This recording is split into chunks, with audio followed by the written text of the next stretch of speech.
Hi friends, అందరికీ నమస్కారం. Welcome to our channel life with Vani. ఈరోజు మనం చాలా టేస్టీగా, క్రీమీగా, మంచి గ్రేవీతో ఉండే ఒక అద్భుతమైన చికెన్ రెసిపీని తయారు చేసుకోబోతున్నాం.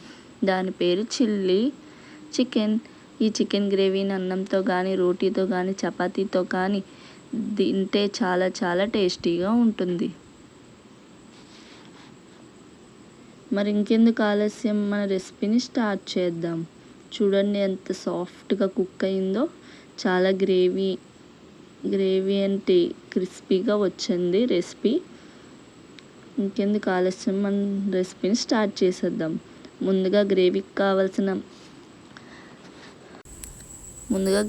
కావాల్సిన పేస్ట్ని రెడీ చేసుకుందాం. చికెన్కి తగ్గట్టు, కారానికి తగ్గట్టు 4 మిర్చీలు అండ్ వెల్లుల్లి రెబ్బలు 5 అండ్ కొద్దిగా కొత్తిమీర తీసుకున్నాను. ఇంకా నేను క్లిప్ మిస్ అయింది, అల్లం కొద్దిగా, జీడిపప్పు ఒక 5-6 వరకు తీసుకున్నాను. దాని తర్వాత ఇందులో కొంచెం 2-3 టేబుల్ స్పూన్స్ ఆఫ్ గడ్డ పెరుగు తీసుకున్నాను.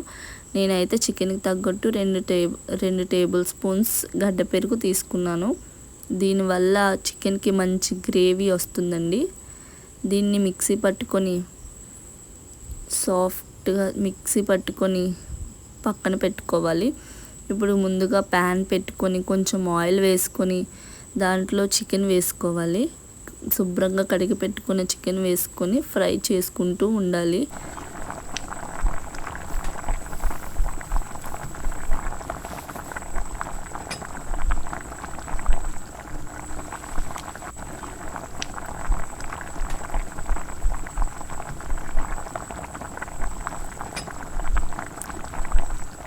శుభ్రంగా ఆయిల్ వేడెక్కిన తర్వాత శుభ్రంగా కడిగి పెట్టుకున్న చికెన్ ముక్కలను ఇందులో వేసుకున్నాను. చికెన్ ముక్కలను ఆయిల్లో బాగా కలుపుతూ కొద్దిసేపు ఫ్రై చేసుకోవాలి. చికెన్ మంచి కలర్ వచ్చి కొంచెం ఫ్రై అయ్యే వరకు చాలా బాగా కుక్ చేసుకుంటున్నాను. చూడండి కొద్దిగా వాటర్ ఎలా ఎవాపరేట్ అయిపోతుందో. మొత్తం వాటర్ పోయే వరకు చికెన్ బాగా ఫ్రై చేసుకోవాలి. మన గ్రేవీకి చికెన్ చాలా టేస్టీగా ఉంటుంది ఇలా ఫ్రై చేసుకుంటే. ఇప్పుడు చికెన్ని కొద్దిసేపు కుక్ చేసుకొని బాగా ఎలా అంటే గోల్డెన్ బ్రౌనిష్ కలర్లో వచ్చేంత వరకు కుక్ చేసుకోవాలి. మంచిగా వాటర్ అంతా పోయేంత వరకు.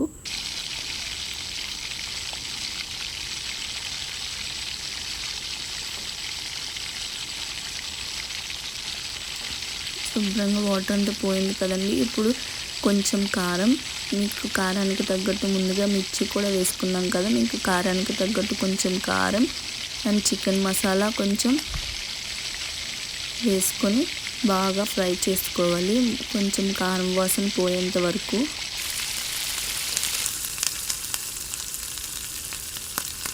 ఇప్పుడు దీనికోసం అల్లం, వెల్లుల్లి, పచ్చిమిర్చి, కొత్తిమీర మరియు జీడిపప్పు తీసుకొని మెత్తగా పేస్ట్ చేసుకున్నాం కదా, ఆ జీడిపప్పు పేస్ట్ని ఇప్పుడు ఆ చికెన్లో మొత్తం వేసేసుకోవాలి. ఈ జీడిపప్పు పేస్ట్ వల్ల మన చికెన్ గ్రేవీకి మంచి క్రీమీ స్ట్రక్చర్ వస్తుందండి.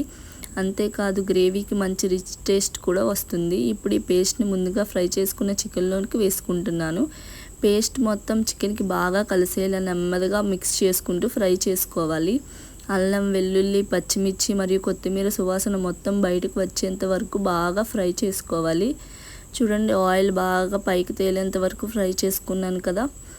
ఇప్పుడు ఈ వాసనతోనే మన చికెన్కి ఎంతో టేస్టీగా ఉంటుంది. ఇప్పుడు చికెన్కి కావాల్సిన మసాలాలు వేసుకున్నాను. అవసరానికి సరిపడా ఉప్పు, కారం మరియు నచ్చిన మసాలా పొడులు ముందుగానే వేసుకున్నాను కదా. ఇప్పుడు ఇందులో కొద్దిగా నీళ్లు పోసి గ్రేవీలా చేసుకుంటున్నాను.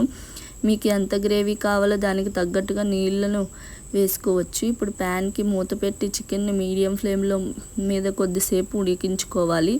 ఇలా నెమ్మదిగా కుక్ చేయడం వల్ల చికెన్లోకి మసాలా బాగా పట్టి చాలా టేస్టీగా ఉంటుంది. మధ్యలో మూత తీసి ఒకసారి కలుపుతూ ఉండాలి. చూడండి ఫ్రెండ్స్, ఇప్పుడు మన చికెన్ బాగా ఉడికి గ్రేవీ కూడా మంచి క్రీమీగా మారుతుంది. జీడిపప్పు పేస్ట్ వల్ల గ్రేవీకి చాలా మంచి స్ట్రక్చర్ వస్తుంది. ఇప్పుడు గ్రేవీ మనకు కావాల్సిన కన్సిస్టెన్సీకి వచ్చే వరకు ఇంకొంచెం సేపు కుక్ చేసుకుంటున్నాను. చివరిగా కొంచెం కొత్తిమీర వేసుకుని గార్నిష్ చేసుకుంటే మన చికెన్ గ్రేవీ రెడీ. నేను కరివేపాకు వేసుకున్నానండి. కరివేపాకు కూడా చికెన్లో చాలా బాగుంటుంది. వావ్, చూడడానికి ఎంత రిచ్ క్రీమీగా ఉందో చూడండి. మన స్పెషల్ చికెన్ గ్రేవీ చాలా అద్భుతంగా రెడీ అయింది. జీడిపప్పు పేస్ట్ వల్ల వచ్చిన క్రీమీ స్ట్రక్చర్, అల్లం వెల్లుల్లి మరియు పచ్చిమిర్చి ఇచ్చే ఫ్లేవర్ అన్నీ కలిసి చికెన్ చాలా మంచి టేస్టీ వచ్చింది. ఈ చికెన్ గ్రేవీని వేడి వేడి అన్నంతో తింటే చాలా టేస్టీగా ఉంటుంది. అలాగే చపాతీ, రోటీ, నాన్ లేదా పులావ్తో కూడా సర్వ్ చేసుకోవచ్చు. ఫ్రెండ్స్, మీకు కూడా ఈ రెసిపీ ఇంట్లో తప్పకుండా ట్రై చేసి చూడండి. రెసిపీ మీకు నచ్చితే వీడియోకి ఒక లైక్ చేయండి. మీ ఫ్రెండ్స్ మరియు ఫ్యామిలీతో వీడియోని షేర్ చేసుకోవడం మాత్రం మర్చిపోవద్దు. ఇలాంటి మరిన్ని టేస్టీ రెసిపీస్ మరియు మంచి వీడియోల కోసం మా ఛానల్ని సబ్స్క్రైబ్ చేసి పక్కనే ఉన్న బెల్ ఐకాన్ని ప్రెస్ చేయడం మర్చిపోవద్దు. మీ అందరి సపోర్ట్ నాకు చాలా చాలా అవసరం.